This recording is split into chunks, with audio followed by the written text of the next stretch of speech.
sol comenzaba a asomarse por encima de las colinas que rodean mi rancho cuando Capitán y yo salimos a recorrer los límites de la propiedad. Como cada mañana desde hace 10 años, mi fiel pastor alemán corría adelante, deteniéndose ocasionalmente para olfatear algún rastro interesante o simplemente para esperarme. Mis 52 años, todavía mantengo el paso firme que me enseñó mi padre, pero reconozco que los años no pasan en vano.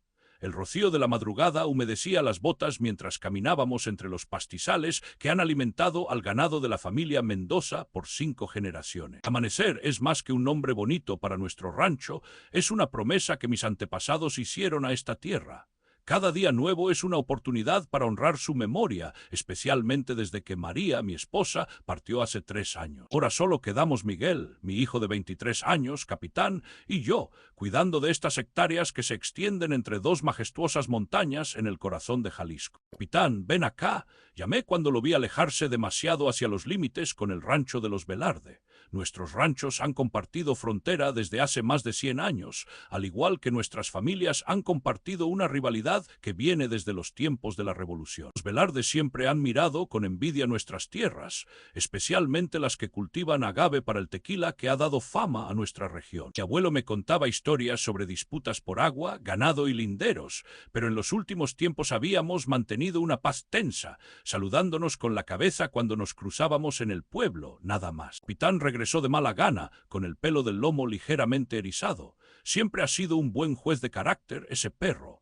Lo acaricié detrás de las orejas y continuamos nuestro recorrido hacia el establo donde Miguel ya estaría alimentando a las vacas. El cielo se tornaba rosa y anaranjado, iluminando los campos de maíz y agave que se extendían frente a nosotros. Las montañas a lo lejos parecían despertar con nosotros, emergiendo de la neblina matutina. Buenos días, papá, saludó Miguel mientras vertía granos en los comederos del ganado. ¿Cómo amanecieron los linderos? Todo en orden, hijo. ¿Cómo va el becerro que nació anoche? Fuerte como un roble. La madre está bien también. Miguel había heredado el amor por la tierra y los animales. Estudió agronomía en Guadalajara, pero volvió al rancho en cuanto terminó. Esta tierra está en mi sangre, me dijo el día de su regreso. Nunca me sentí más orgulloso. El día transcurrió como tantos otros, entre el cuidado del ganado, la revisión del sistema de riego para el maíz y la supervisión de los trabajadores que cuidaban del agave. Al atardecer, mientras cenábamos frijoles, carne asada y tortillas recién hechas por doña Lupe, nuestra cocinera desde hace 20 años,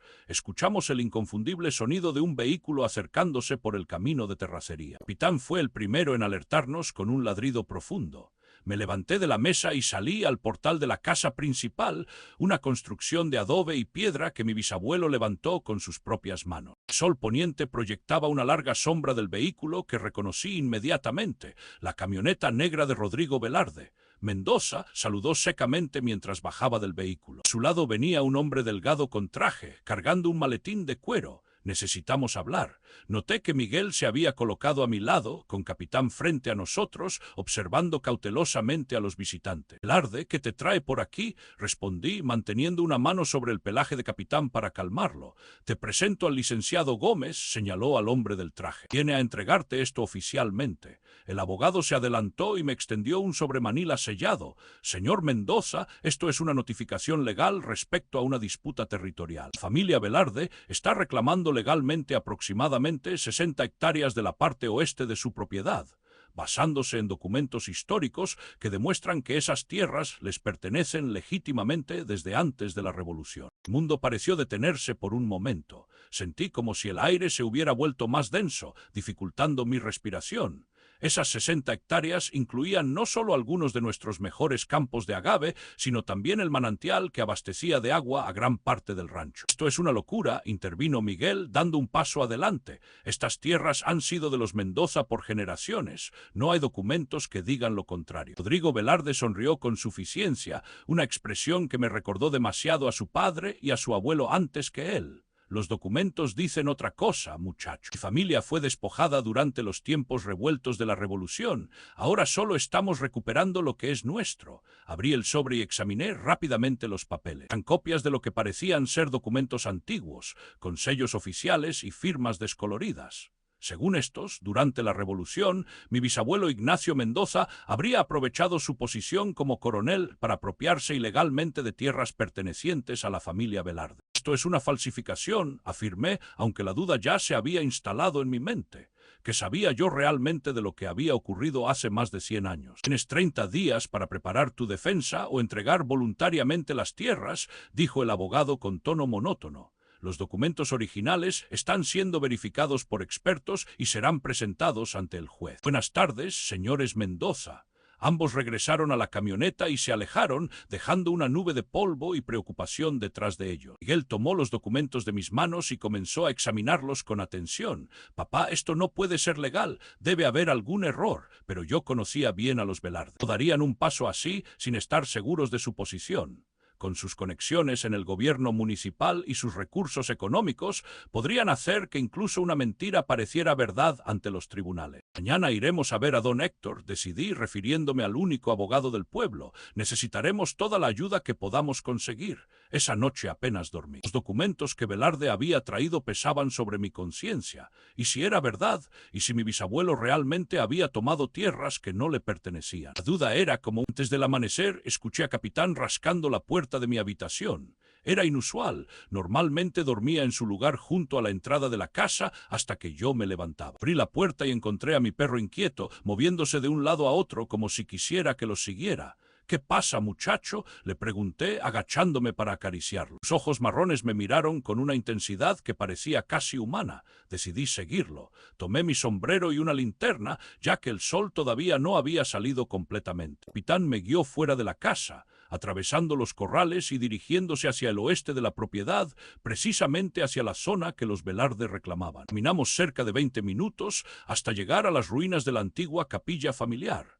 Apenas quedaban en pie algunas paredes de piedra y el arco que alguna vez fue la entrada. Mi padre me contaba que aquí se celebraban misas durante la época de mi bisabuelo, cuando el pueblo estaba demasiado lejos para ir y volver en un solo día. El capitán comenzó a ladrar frente a un viejo mezquite que crecía junto a las ruinas. El árbol debía tener más de 100 años, su tronco retorcido y sus ramas extendidas como brazos ancianos hacia el cielo que comenzaba a clarear. El perro empezó a escarbar frenéticamente junto a las raíces expuestas del mezquite. ¿Qué encontraste, capitán?, pregunté acercándome. La tierra estaba dura, pero capitán escarbaba con determinación. Me arrodillé a su lado y noté que la tierra parecía haber sido removida muchos años atrás. Usé un pequeño cuchillo que siempre llevaba en el cinturón para ayudar a cavar. Pasó mucho tiempo antes de que la hoja golpeara algo metálico. Con cuidado, retiré la tierra alrededor del objeto hasta revelar una pequeña caja de metal del tamaño de un libro pequeño. Estaba oxidada y abollada, pero el cierre seguía intacto. La saqué del hoyo con reverencia, sintiendo el peso de la historia en mis manos. El capitán se sentó a mi lado, jadeando, como si supiera que había cumplido una misión importante.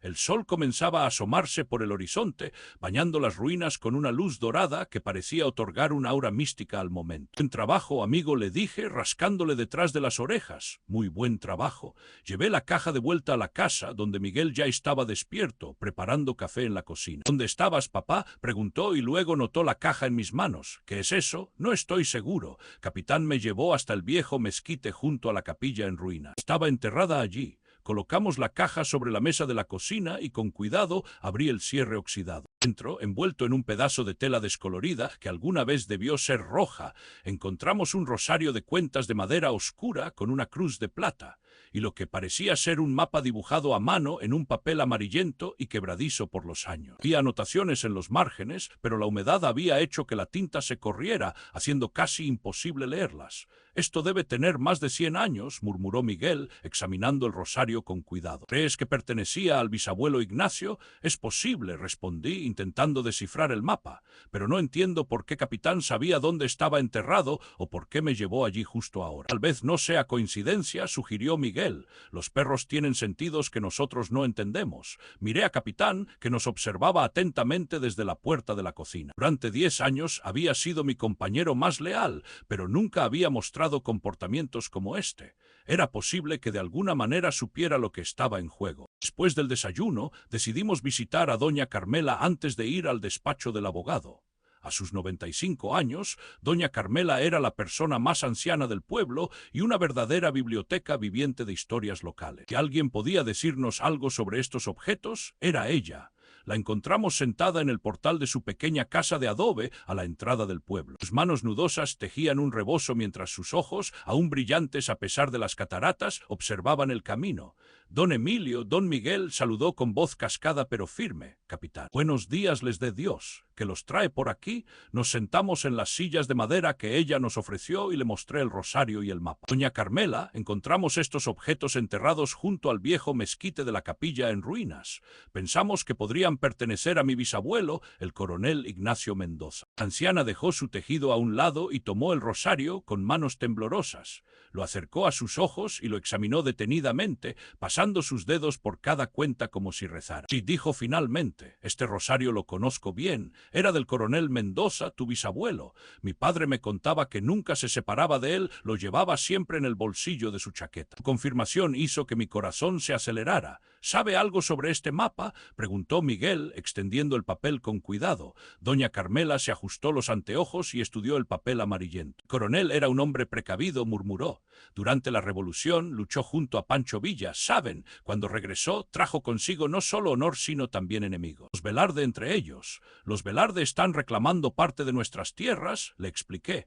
Dicen tener documentos que prueban que mi bisabuelo se apropió ilegalmente de sus tierras durante la Revolución. Doña Carmela soltó una risa seca que terminó en tos. Eso dicen, la historia es al revés, muchacho. Fue Sebastián Velarde quien... ¿Qué sabe sobre las tierras que ahora reclaman los Velarde?, preguntó Miguel. Doña Carmela suspiró como si estuviera reuniendo recuerdos dispersos por los años. Sebastián Velarde era un oportunista. Durante la Revolución, cuando muchos rancheros huyeron o murieron, él intentó expandir sus tierras, falsificó documentos, sobornó a funcionarios corruptos. Cuando el coronel regresó, encontró que Velarde había puesto cercas dentro del Amanecer. Hubo un enfrentamiento, recuerdo el alboroto que causó en el pueblo. ¿Y qué pasó?, pregunté, inclinándome hacia adelante. El coronel tenía pruebas, documentos antiguos que demostraban los verdaderos límites. También tenía influencia, claro, por su rango militar. Velarde tuvo que retroceder, pero juró que algún día recuperaría esas tierras. La venganza es un platillo que se sirve frío, decía siempre.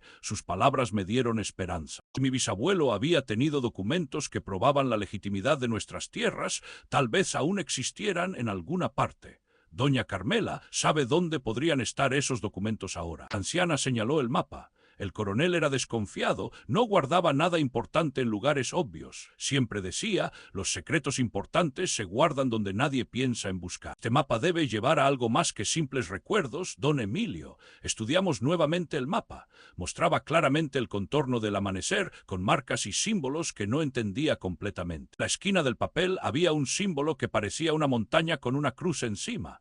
El Cerro de la Cruz, murmuró Miguel, reconociendo el símbolo. Es esa pequeña elevación al norte del rancho, donde la roca forma una cruz natural en la cima. Doña Carmela asintió lentamente. El coronel tenía un escondite allí, lugar secreto donde guardaba cosas importantes durante los tiempos inciertos. Pocos lo sabían. Agradecimos a doña Carmela por su ayuda y nos despedimos, prometiendo regresar pronto con noticias. Mientras caminábamos de vuelta a la camioneta, Miguel estaba pensativo. Papá, deberíamos ir al Cerro de la Cruz antes de ver al abogado. Si hay alguna prueba que pueda ayudarnos, necesitamos encontrarla ahora. Sentí en acuerdo. El Cerro de la Cruz estaba a unos 3 kilómetros de la casa principal, en el extremo norte de la propiedad.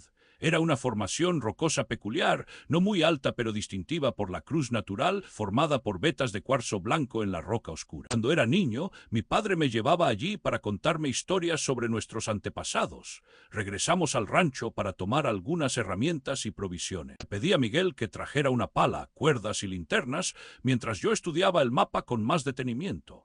Había una serie de líneas punteadas que partían desde la capilla en ruinas hasta el Cerro de la Cruz, con varios símbolos a lo largo del camino que no podía identificar. El capitán parecía inquieto, como si supiera que estábamos a punto de emprender una importante misión. Cuando estuvimos listos, subimos a la camioneta y nos dirigimos hacia el cerro, con capitán viajando en la parte trasera, su cabeza asomada por la ventana, olfateando el aire. El camino se volvió demasiado escarpado para la camioneta cuando nos acercamos al cerro, así que continuamos a pie. El sol de mediodía caía implacable sobre nosotros mientras ascendíamos por la pendiente rocosa. El capitán iba por delante, deteniéndose ocasionalmente para asegurarse de que lo seguíamos. «Mira esto», dijo Miguel cuando llegamos a la base del cerro. Señalaba hacia una abertura entre las rocas, apenas visible a menos que supieras exactamente dónde mirar. «Parece la entrada a una cueva». Me agaché para examinar la abertura. Era estrecha pero suficientemente amplia para que una persona delgada pasara. Encendí una linterna y apunté hacia el interior. El haz de luz reveló un pasaje descendente que se perdía en la oscuridad. «Nunca había visto esto antes», comenté, sorprendido, «y he venido aquí toda mi vida». Capitán ladró una vez y se metió por la abertura sin dudar. Podíamos escuchar el sonido de sus patas contra la roca, alejándose. «Parece que Capitán conoce el camino», dijo Miguel con una sonrisa nerviosa. «Vamos». La entrada era estrecha, pero el pasaje se ensanchaba después de unos metros. Era un túnel natural, probablemente formado por el agua hace siglos. El aire era fresco y húmedo, un alivio después del calor exterior.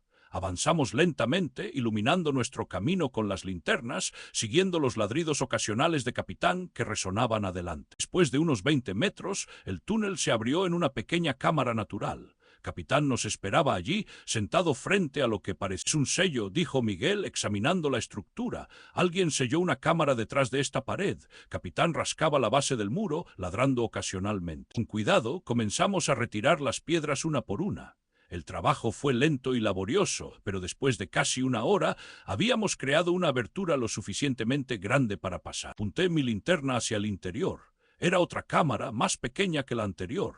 En el centro había una mesa de piedra natural y sobre ella una caja metálica similar a la que habíamos encontrado esa mañana, pero considerablemente más grande. Con corazón acelerado, entré en la cámara y me acerqué a la caja. No estaba cerrada con llave, simplemente tenía un mecanismo de cierre que había resistido bien el paso del tiempo. Abrí con cuidado, consciente de que podría estar manipulando documentos centenarios. Dentro había varios sobres amarillentos, algunos mapas enrollados, un diario de cuero desgastado y en el fondo una pequeña caja de madera tallada con el escudo de la familia Mendoza. Un águila sobre un nopal. «Miguel, mira esto», dije, sacando los documentos con cuidado. Miguel se había unido a mí en la cámara, mientras Capitán montaba guardia en la entrada, como si entendiera la importancia de lo que estábamos haciendo. Abrimos primero los sobres grandes. Contenían los títulos de propiedad originales del Amanecer, fechados en 1856, mucho antes de la Revolución. Estaban firmados por el gobernador de Jalisco de la época y sellados oficialmente. Detallaban con precisión los límites de la propiedad, que coincidían exactamente con los que conocíamos actualmente. El siguiente documento nos dejó sin aliento. Era un acuerdo firmado entre mi bisabuelo, Ignacio Mendoza, y Sebastián Velarde, fechado en 1919, justo después de la Revolución. En él, Velarde reconocía haber intentado apropiarse ilegalmente de tierras pertenecientes a los Mendoza durante el conflicto revolucionario y se comprometía a respetar los límites originales a perpetuidad. «Esto es exactamente lo que necesitamos», exclamó Miguel, revisando el documento con incredulidad. «Es una confesión firmada por el propio Sebastián Velarde». Pero fue el diario lo que resultó más revelador. Lo abrí con cuidado y comencé a leer las anotaciones de mi bisabuelo, escritas con una caligrafía elegante y firme. 15 de abril de 1919. He regresado de la guerra para encontrar que Sebastián Velarde ha intentado robar parte de mis tierras. Presentó documentos falsificados ante las nuevas autoridades, aprovechando la confusión de los tiempos. Por fortuna, antes de unirme a las fuerzas del general Villa, tuve la precaución de ocultar los títulos originales y hacer copias que dejé en diferentes manos confiables. Velarde no contaba con esto. Hoy lo enfrenté con las pruebas. La vergüenza en su rostro fue evidente, pero más fuerte fue su odio. Firmó el reconocimiento de los verdaderos límites, pero vi en sus ojos que esta guerra entre familias no ha terminado. Los Velardes son rencorosos y pacientes. Por ello, escribo estas líneas y guardo estos documentos donde solo un verdadero Mendoza podrá encontrarlos si algún día la necesidad surge de nuevo. Seguí leyendo pasajes del diario, cada uno revelando más sobre la disputa histórica entre nuestras familias y las precauciones que mi bisabuelo había tomado para proteger nuestro patrimonio. En la pequeña caja de madera encontramos algo inesperado, varias fotografías antiguas en sepia de mi bisabuelo con otros revolucionarios, incluyendo una donde aparecía junto al propio Pancho Villa. Pero lo más valioso fue un documento adicional. un mapa detallado de los límites exactos de ambas propiedades, firmado no solo por las autoridades y testigos, sino también por Sebastián Velarde. Con esto, los Velarde no tienen caso, dijo Miguel con una sonrisa triunfante. No pueden argumentar que no conocían los límites reales. Cogimos cuidadosamente todos los documentos y los colocamos de vuelta en la caja metálica. Antes de salir, noté una inscripción tallada en la pared de la cueva, parcialmente oculta por musgo. Limpié con la mano y leí en voz alta: la tierra recuerda lo que los hombres olvidan, que el espíritu de los Mendoza proteja siempre lo que nos pertenece por derecho y trabajo. Coronel Ignacio Mendoza, 1920. Sentí un escalofrío recorrer mi espalda. Era como si mi bisabuelo hubiera sabido que algún día necesitaríamos estas pruebas, como si hubiera previsto que la codicia de los Velarde resurgiría en el futuro. Con la caja segura en nuestras manos, regresamos a la superficie. El contraste entre la oscuridad de la cueva y la brillante luz del sol nos cegó momentáneamente. El capitán salió primero, sacudiéndose el polvo de su pelaje. Lo acaricié con gratitud. «Eres un héroe, capitán. No sé cómo lo supiste, pero nos has salvado el rancho». El perro ladró alegremente, como si entendiera perfectamente lo que le estaba diciendo. De vuelta en el rancho, extendimos los documentos sobre la mesa grande del comedor y los fotografiamos con cuidado, creando copias digitales de todo. Luego llamé a don Héctor, el abogado, quien acordó visitarnos esa misma tarde. Don Héctor era un hombre de unos 60 años que había ejercido el derecho en nuestro pueblo toda su vida. Su padre había sido abogado antes que él y conocía las historias de todas las familias de la región. Cuando vio los documentos, sus ojos se abrieron con asombro. «Don Emilio, esto es extraordinario», dijo, ajustándose los anteojos. «Estos documentos no solo prueban que las tierras son legítimamente suyas, sino que además demuestran que los Velarde han intentado apropiarse de ellas fraudulentamente, no una sino 2 veces en la historia». «¿Dónde los encontraron?». Le contamos sobre el extraño comportamiento de Capitán, el hallazgo de la primera caja con el rosario y el mapa, nuestra visita a doña Carmela y finalmente el descubrimiento de la cámara secreta en el Cerro de la Cruz. «Es casi como si su perro hubiera sido guiado por el espíritu del coronel Mendoza», comentó don Héctor con una sonrisa. «Estas cosas pasan en nuestra tierra más a menudo de lo que la gente cree». «¿Qué debemos hacer ahora?», preguntó Miguel. «Primero, guardaremos estos documentos originales en un lugar seguro, posiblemente en la caja fuerte del banco en Guadalajara», explicó don Héctor. «Luego, prepararemos nuestra respuesta legal. Los Velarde esperan que ustedes estén indefensos, que no tengan forma de contrarrestar sus reclamos. El elemento sorpresa estará de nuestro lado». Esa noche, después de que don Héctor se marchó con copias certificadas de los documentos, Miguel y yo nos sentamos en el portal de la casa, contemplando las estrellas que brillaban intensamente sobre el amanecer. El capitán descansaba a mis pies, evidentemente satisfecho consigo mismo.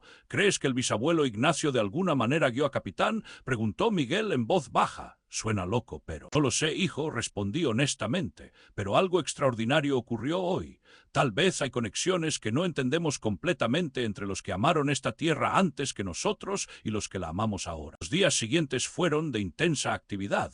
Don Héctor presentó una contrademanda formal contra los Velarde, incluyendo copias certificadas de los documentos que habíamos descubierto. La reacción no se hizo esperar. Rodrigo Velarde apareció en el rancho una tarde, su rostro contorsionado por la rabia y la incredulidad.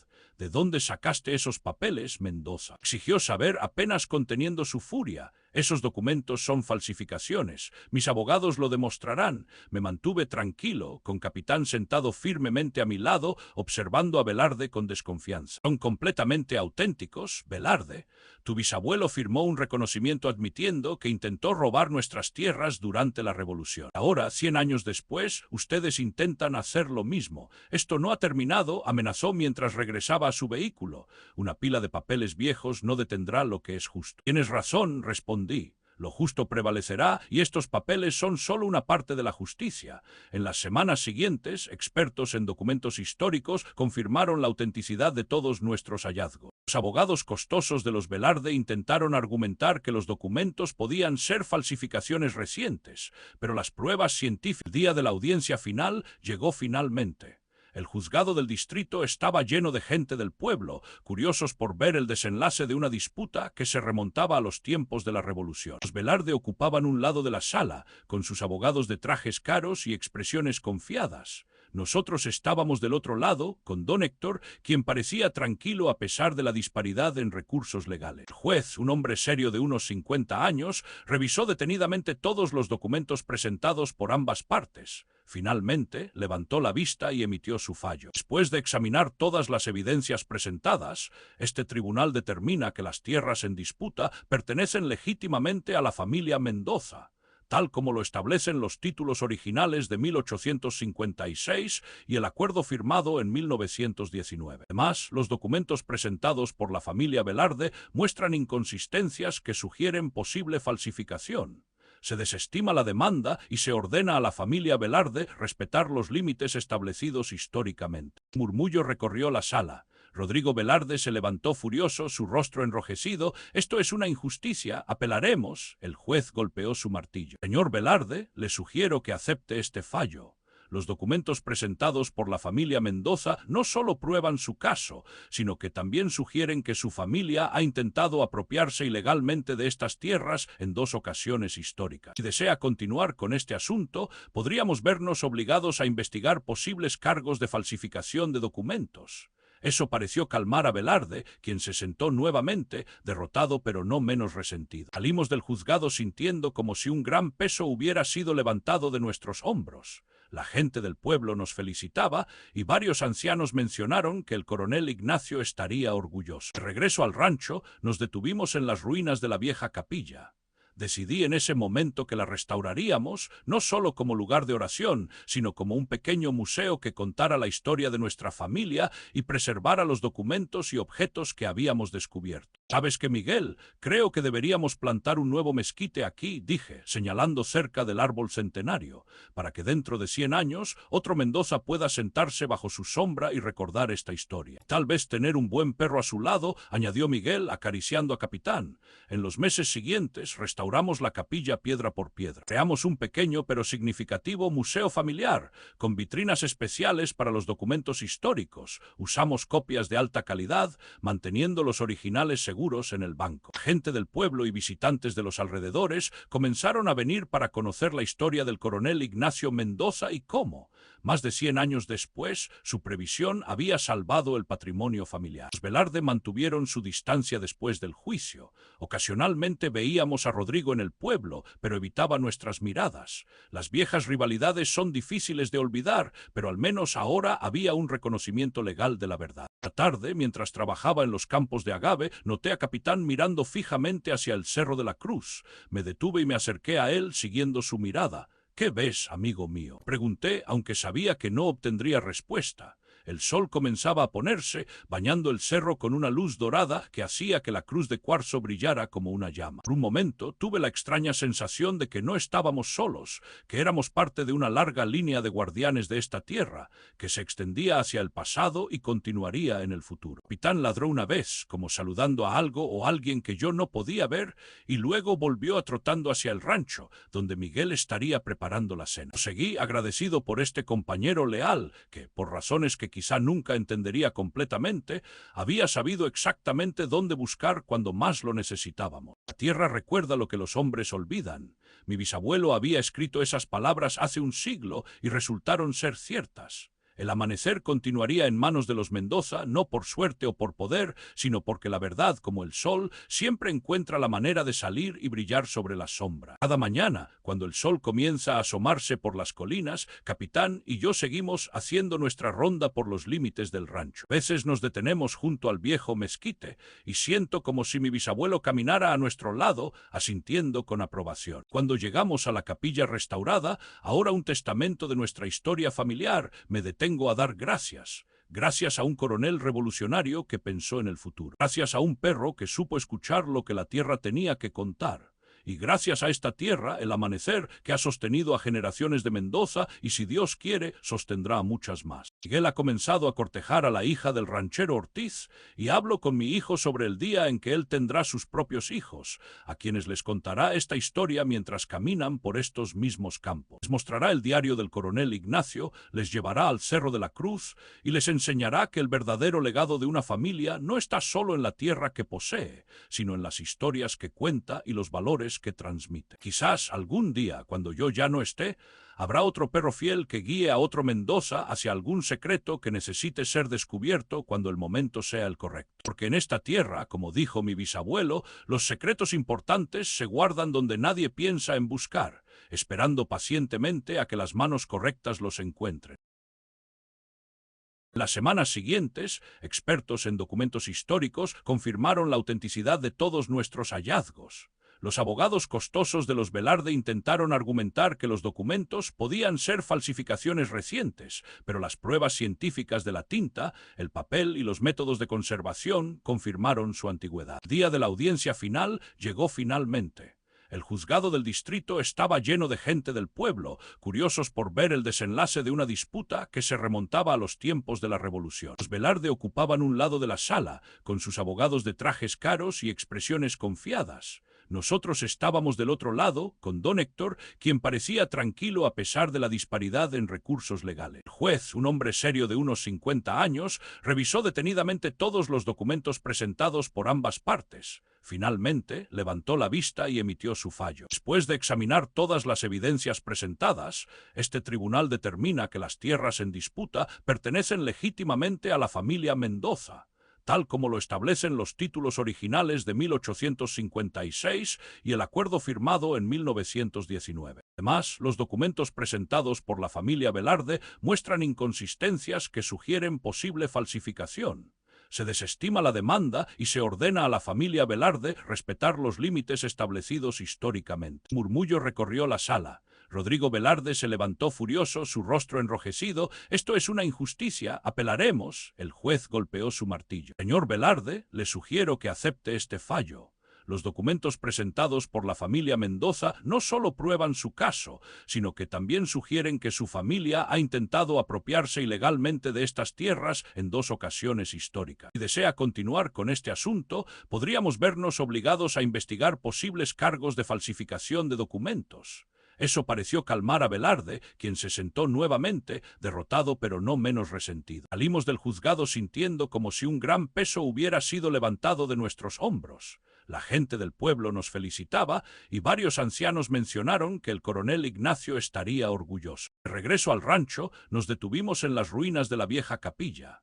Decidí en ese momento que la restauraríamos, no solo como lugar de oración, sino como un pequeño museo que contara la historia de nuestra familia y preservara los documentos y objetos que habíamos descubierto. «¿Sabes qué, Miguel? Creo que deberíamos plantar un nuevo mezquite aquí», dije, señalando cerca del árbol centenario, para que dentro de 100 años otro Mendoza pueda sentarse bajo su sombra y recordar esta historia. «Tal vez tener un buen perro a su lado», añadió Miguel, acariciando a Capitán. En los meses siguientes restauramos la capilla piedra por piedra. Creamos un pequeño pero significativo museo familiar, con vitrinas especiales para los documentos históricos. Usamos copias de alta calidad, manteniendo los originales seguros en el banco. Gente del pueblo y visitantes de los alrededores comenzaron a venir para conocer la historia del coronel Ignacio Mendoza y cómo, más de 100 años después, su previsión había salvado el patrimonio familiar. Los Velarde mantuvieron su distancia después del juicio. Ocasionalmente veíamos a Rodrigo en el pueblo, pero evitaba nuestras miradas.